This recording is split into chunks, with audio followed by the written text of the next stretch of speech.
We're here on the top of Chaf Heyom Beis, and we're trying to describe the differences between a tamar tree and an erez tree. Regard a tamar tree, it has a certain advantage over an erez tree because ein gizo machif. Now this is a disadvantage. So again, we're going to see the advantage of the date tree in just a minute, but the drawback of the date tree in comparison to the erez tree is that ein gizo machif. In other words, if it's cut down, it doesn't regenerate itself. Is chas v'sholom, I might think, af tzadik ein gizo machlif. In other words, he will not, after his death, he will not chas v'sholom be resurrected at the time of the Tchias HaMesim resurrection. What's the superior element of an erez tree? It's gizo mach. So if it was cut down, it will regenerate itself.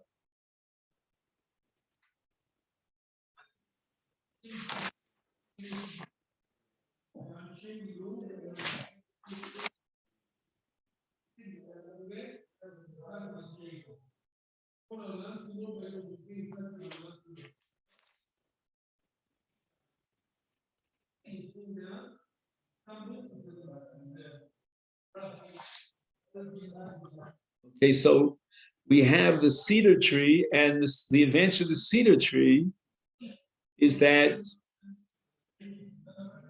I may have said an oak tree, but in English he calls it a cedar tree. That if it's cut down, it will regenerate itself. So the tzaddik will definitely be resurrected. After he dies, he'll become Tchias HaMesim. But ilu nemar erez. So now you might ask me, so why mention the cedar tree? It has that advantage that it's gizo machlif. Lo nemar tamar, leave out tamar. Omit the date tree from this equation because it's ein gizo machlif. Vayisi omer. It only had mentioned the cedar tree. Ma erez eino osef peros. The cedar tree is what's called an elon srak. It doesn't produce fruit. It's af tzadik chas v'sholom eino osef peros. Meaning he won't receive any rewards in the future for his actions. He'll only be rewarded here in this world. Nemar tamar. Therefore, the equation, the analogy to a tamar, to a date tree, to teach us that the tzaddik osu peros like a tamar, like a date tree, produces fruit. He will receive his due reward in the world to come. V'nemar erez, and we have to compare the tzaddik to an erez because it's gizo machlif care. So that after he dies, he will be resurrected. So Gemara asks, the erez gizo machlif, is it really true that if you cut down a cedar tree, it will regenerate itself? But Tanya, we learned in Brisa, if a person pays the owner of a tree for the rights to cut down the tree and enjoy the benefit of the trunk and its foliage, he's got to leave something behind in the tree. He can't cut down, totally uproot the tree, because he has to guarantee that the mocher will be able to have a regeneration of his tree. Because that was the das mocher when he sold the tree, that it shouldn't be completely, utterly destroyed, but rather it should have the ability to regenerate itself. Is therefore, with regard to most trees, magbio min hakarka tef.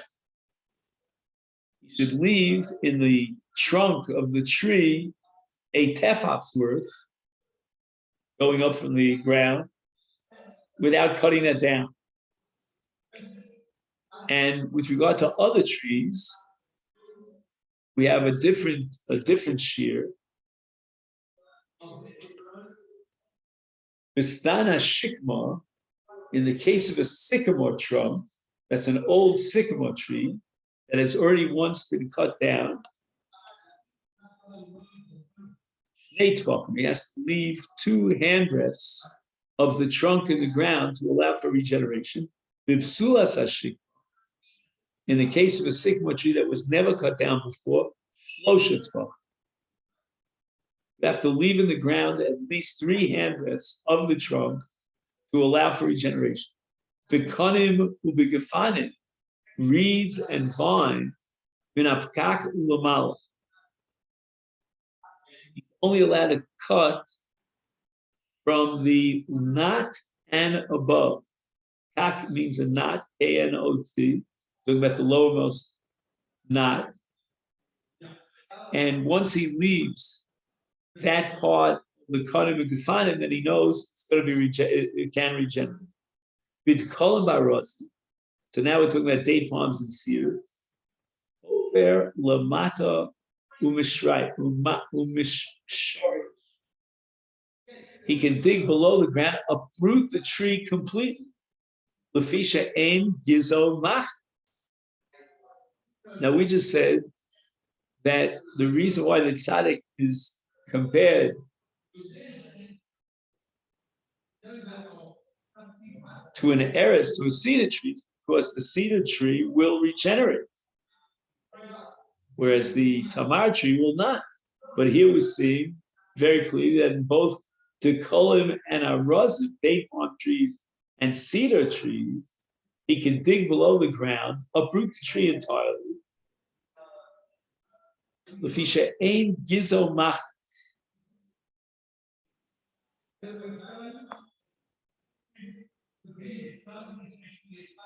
Just one second. So what does it say? The kolim arazim ofer lamata umashri. You can dig, you're going to uproot the tree quickly. Why? Because the trunk does not regenerate, which I guess means that no matter where he cuts it, it will not regenerate.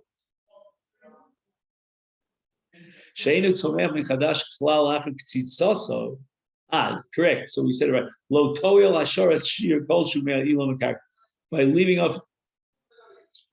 part of the roots of the tree and the trunk of the root, let's say the roots of the tree, uncut, that doesn't help you. He who's there. Anyway, it seems that we can derive clearly from this brisa that it's a gizo shel erez eno machlif, ein gizo machlif, and that's against the drasha of Reb Chia. So Gemara answers, hacha, in the case of Reb Chia who says gizo machlif, b'mayas kinon b'sha'ar mini arozim. Those are the arazim that are called by specific names. There's another generic eretz that's called an eretz. There are 10 species of cedar trees. Shenemar says in a pasuk in Yeshayahu, etein b'midbar erez, shita, adas, Eitz shemen, asim ba'arova, v'rosh tidhar usashur yachdav. Anyway, the brisa seems to indicate that the erez is ein gizo machlif, but that's referring to an eitz erez, the generic term erez, a cedar tree. He says the following: with other types of erez trees referred specifically to the brisa, that's when we say it regenerates. There are 10 types of erez trees. As it's stated, I will put in the desert a cedar, an avasia tree, and a myrtle tree, etc., etc. So there are 7 types of trees. There are other 3 trees that are classified as erez by Rabbi Huna, and that's in Gemara Rosh Hashanah. The erez mentioned in the brisa has not regenerated. It's not identical with the regenerating erez to which the verse compares a righteous man. Tana Rabbanon, and we learned in the brisa Ma'aseh Rabbi Eliezer ben Hurkis. Shegazar shloshes tiny salat tzibur, right? 3, 3, and 7, all told 13. That was the Mishnah back on Daf Yud Beis on the base. The Rains have not come down. The Taanit akrona is chilu at tzibur lotzes, when the tzibur, after the completion of the last of the 13 fasts, began to pack out of the shul. Amar lahem, Rabbi Lezer says to them, Tikantem kvarim liatzmechem. Now, since there's no rain coming down, then you're not going to be able to survive this. And in the drought, you're going to die from hunger. So you might as well dig your own graves. When they heard this, words of Rabbi Eliezer, they broke out in tears, in sa'akos, they raised their voices, they yelled, they screamed, they cried, and v'yardu gesham. The heavens responded because of their crying. And that's based on a principle in the Gemara in Brachos Daf Lamed Beis, that in minalu shari tefila, but shari temos lo ninam. Shuv ma'aser Rabbi Elazar ben Hurkis yored l'fnei teva. He was the shliach tzima on a fast day that they instituted because of the lack of rain. He recited the extra 6 brachos into the tefillah of Taanit, as we learned back on Daf Tesvav. V'lo nena, and the Gesham did not come down. So it seems that Rabbi Eliezer was not successful in bringing the rains. However, Yored Rabbi Akiva Achrov, once Rabbi Eliezer, so to speak, threw in the towel, Rabbi Akiva stood up to the plate. The Yomer, and he said, Avinu Malkeinu ein lanu melech ela ot, Avinu Malkeinu lemancha rachem aleinu v'yardu geshamim. Now, it would seem to the spectator that Rabbi Akiva is that much greater than Rabbi Eliezer. Avi Marane Rabbanan, Chachamim started, rumors, they started schmoozing about it, and they said that Rabbi Akiva was respond to it. It's proof positive that he's much greater than Rabbi Eliezer. Yotza Basko, a heavenly voice cried out, why did God respond to the tefillos of Rabbi Akiva, not those of Rabbi Eliezer? Lo mipnei shezeh gadol mizeh. Not because Rabbi Akiva is a greater scholar, etc., than Rabbi Eliezer. Ella,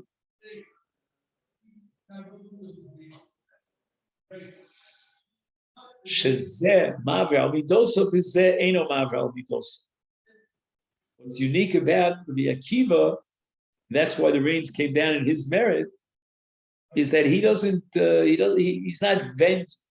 He has no vengeance. He doesn't, he's not lahashiv ra, the ligmal ra for those who get him angry and get him upset. He's mavrel midos. Whereas Rabbi Eliezer is not mavrel midos. I mean, he has some other great features, but not mahalal midos.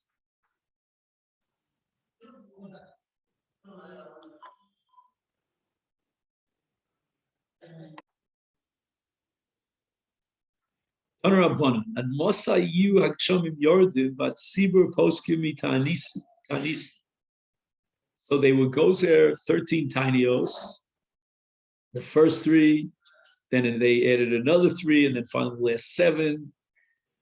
And how much rain has to come down until finally we could say, okay, our prayers were hearkened, were responded to, we have rain, and we don't have to continue fasting.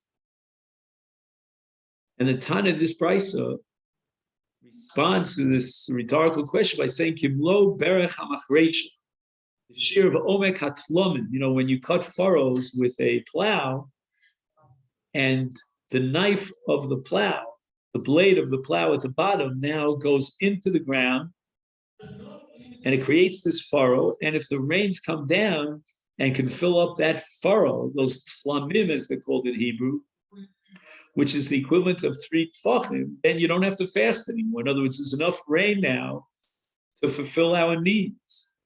Divrei Rabbi Meir. No.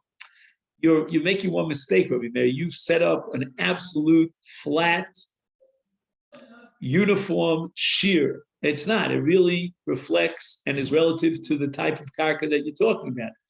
Where in the world is the drought? What kind of ground is it that we're asking for rain? Chachamim omrim, not a sheer shavim b'cholas ella bechareva. If we're dealing, and now we divide up the ground into three different categories. Category number one is called charev, it's dry land, and it hasn't been plowed. And then you need a tefach. You have to make sure that the rainwater will seep into the ground one tefach. And in this case, of this kind of dry, arid karka, the waters don't go down so deep. And therefore, the shir she'ikonsu amayim bo v'omek tefach, you'll need enough rain that'll go down a tefach. The karka beinunis, on the other hand, which is not so dry, it has some element of moisture. Then we need that the water will go down 2 tefachim.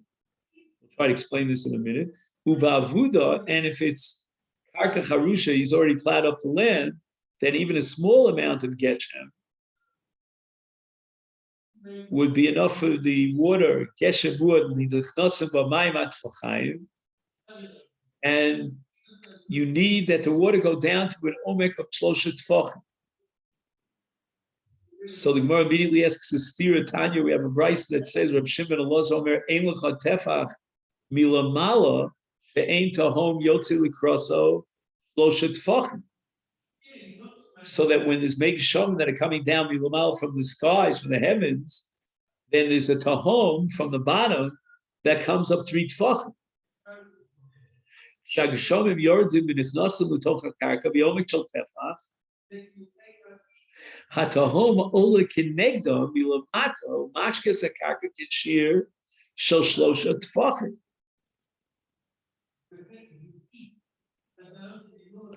So v'atanya tefachim, we have another brayso that says that the tahom only reaches tefachim 2 tefachim, but not 3 tefachim. Lo kasha kan b'avuda and b'sheino avuda. The brayso that says that the tahom's mashket shnei tefachim, that's karka charusha, that's already been plowed. And once the megashamim enter 1 tefach, then since that's not enough, the tahom is going to make up for that, complement that which is missing, and it's all across them shnei tefachim. So you've got 1 tefach coming from above and 2 tefachim from below, and that's mashal the shir 3 tefachim. But Khan, the brayso of Shimon Elazar,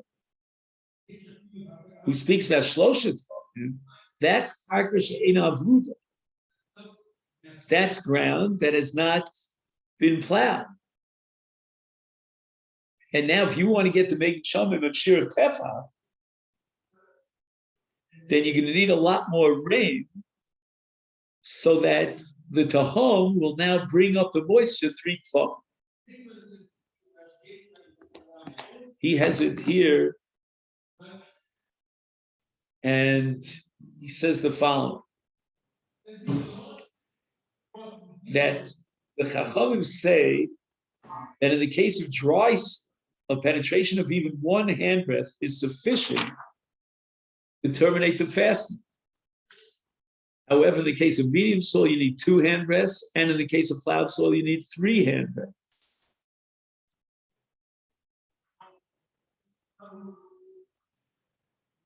So the goal here is that there should be an amount of rainfall to penetrate 1 handbreadth of dry soil, 2 handbreadths of average soil, 3 handbreadths of plowed soil.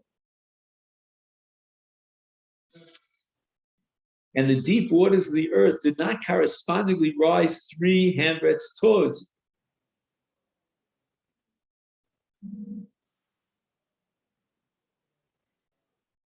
And when we saw a different brayso that says the deep waters rise only 2 handbreadths, that's to be understood in the following context: the distinction between that last brayso dealing with plowed, the first brayso with unplowed soil. So it takes more water to penetrate the depth to the depths of a handbreadth in unplowed soil than in plowed soil. The first brisa deals with a large rainfall that penetrates a handbreadth into unplowed soil. And such abundant rainfall activates a 3 handbreadth rise in the waters of the deep. The second brisa deals with a lesser rainfall, which penetrates a handbreadth into plowed soil. And this smaller rainfall activates only a 2 handbreadth rise in the waters of the deep. Omer Rab Lozer, Shemenaskim esamayim b'chag. Right, the whole year round, Nisuch is with yayin, but during the 7 days of Sukkot, it's with mayim. Is tahom omer lechavero, the deep waters say to one another, Abba mimecha, gush forth your waters. Kol shnei reim ani shomeh. I hear the voice of 2 friends, meaning the niskei yayin and the niskei mayim. Shenemar tahom el tahom kore lekol tzinorecha. The deep waters, to the deep waters, call out to the roar of your water channels. In other words, the upper waters call out to the lower waters at the sound of the liquids trickling down the twin channels of the altar, one draining the wine libation, the other draining the water libation. Omar Rabba Lididi Chazili Hai Ridja. I saw an angel named Ridja. Egla, he looks like a calf. Upirsa Sifso said, the lips apart, looks like he's smiling. He smiles to announce the joyous tidings that a rain blessing is about to descend on the earth.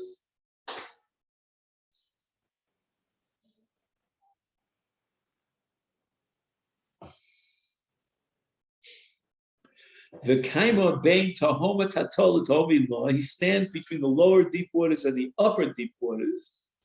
In other words, where the sky meets the ocean. Litahoma ila omrle, to the upper deep waters, he declares, Chashor meimecha, sprinkle down your waters. Litahoma tata omrle, to the lower deep waters, he declares, Abba meimecha, gush forth your waters. Nemar Hanitzonim nir'u ba'aretz. Eis hazamir higia v'kol atar nishma b'artzeinu. The blossoms have appeared in the land. The time of song has arrived, and the voice of the turtle dove is heard in your land. So, since the word tar, which literally means a turtle dove, in Aramaic means a bull, so the Chazal darshan it that when the dual libations, which occur once yearly, like the blossoms, have appeared in the land, and the time of the festival song of Sukkot has arrived, then the voice of the bull is heard in our land, meaning the voice of the calf-like angel Ridya, declaring that the repositories of water should water the earth. At what point have we fasted into the day? And therefore, even if it rains, we have to complete our fast once we've started. So if it didn't rain until sunrise, it only started raining after sunrise, then you've already begun the fast according to the first Tana. And therefore, you have to complete the fast. Rabbi Eliezer, on the other hand, disagrees. And he says only if they fasted till after Chatzos, after midday, then it's considered as if they started the fast and they have to complete the fast, even though it rains. Tana Rabbanan, we learned in the Brisa,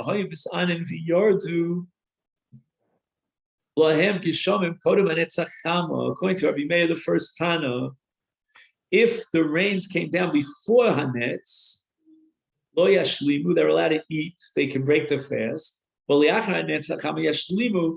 If they've already fasted into and beyond Hanetzachama, then they have to complete the fast. He's already begun fasting. And that's Rabbi Meir. Rabbi Yehuda disagrees. Kodem chatzos. If it rains before midday, then lo yashlimu. They can break their fast. But liachar chatzos, if they already fasted past chatzos, then Yashlima, they're required to complete the fast. They've already begun the fast, they have to complete the fast. So that according to Rabbi Yehuda, the fast begins with chatzos, midday.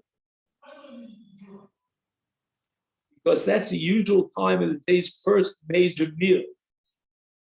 It's not considered as if they began fasting until after they forgo that first meal, which is at chatzot. Rabbi Yossi Omer, Kodem Tes Shos Loyet. He's even more makil. He says that it's not considered that they've already begun the fast until the 9th hour. Again, these are Shos Manios, but it's more or less, let's see if, 1 second.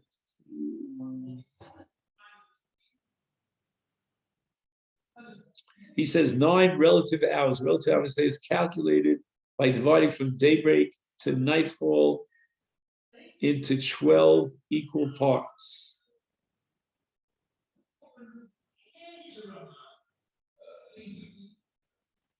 At 12 equal parts from daybreak to nightfall. So I would say that the end of the 6th hour, beginning of the 7th hour, is more or less Chatzos Hayom. And Rabbi Yossi is extending it another 2 hours to the 9th day. And only Liachar Teisha shows. If the rain took place after the 9th hour, they've been fasting until the 9th hour, then Yashlima, they're obligated to complete their fast. And what's the basis or the proof that Rabbi Yossi adduces from Achav, Shekematzir be'Achav Mel Yisrael, Shis'ana finally did tshuva, B'teisha Shos Ulamala, when Hashem warned him and actually notified him that he'll be destroyed because he killed Novos. Anyway, it says, Hara Ki Nichna Achav. So Achav declares a fast when he hears about his punishment.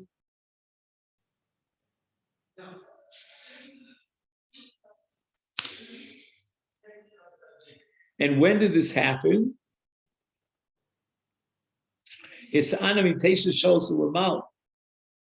Oh, he began his fast from the 9th hour. And the Torah validates that fast from the 9th hour. Hara Isaki Nichna Achav. Hashem says to the Navi, don't you see that Achav has humbled himself?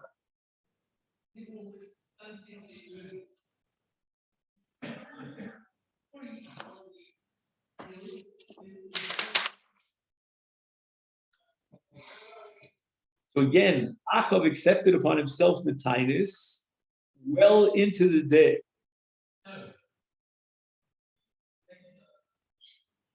And he refrained from eating his main meal at 9 hours, the main meal time for royalty. So since this partial fast from 9 hours and onwards is counted as a Taanit, it must be that the essential time for fasting did not begin until then. And therefore, Rabbi Yossi rules that a fast is not considered to have absolutely begun for the entire community until 9 hours of the day have passed. And with it, the mealtime for all segments of the community. Rabbi Yehuda Nesiya Gazar Tanisa, Yardulem Sham Liachar Anetzachama, Savralash Leminu. He had the opinion of the second Tana, which was Rabbi Yehuda. No, my mistake. He had the opinion of Rabbi Meir that once you're still fasting after Hanetz, it's considered that you're fasting, you have to complete the fast. Amalei Rabbi Ami said to Rabbi Yehuda Nesiya, Kodem Chatzos v'Achar Chatzos Shchanin. In other words, we accepted the opinion of Rabbi Yehuda that it all depends upon midday. Shmuel HaKatan Gazer Tanisa, v'Yardulem Gishamim, Kodem Anetzacham. The rains fell before sunrise. Now let's take credit for it. Apparently, God responds to our needs in our merit. And we didn't even have a chance to request it, and Hashem already gave it to us. Amalahem, no, said you got it all wrong. I'll give you a parable. So the master knows that the Eved is looking to get a hold of him and ask for an allotment, some sort of an allotment of food. Amar Lahem, so he turns to his various servants or agents, and he says, "Tnulo vial eshma kolo." Give it to him what he needs before he comes out. I want to hear his voice. After the fast was over, pretty much at sunset, then it started raining because we were that it's the credit of our community that we fasted and God responded to our prayers. This is not to the credit of your tzibur, of your community. The master says to his agents, let's delay it and delay it. Let him suffer. Until he is humbled and distressed by excessive petitioning. Then give him what he needs. So according to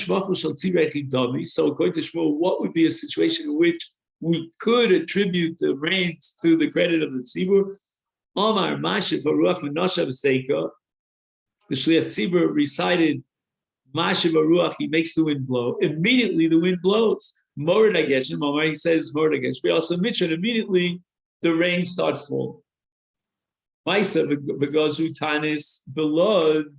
A fast day was decreed in the city of Lod, and Rabbi Tarfon told them to eat and to be festive, and then afterwards they recited the Hal Gadol as gratitude to Hashem for the rains coming down. V'nema Hal me Kara. Why did they go home to eat, and then he brought them back to recite Hal? Why not do it the other way around? Recite Hal before you go to eat. Here we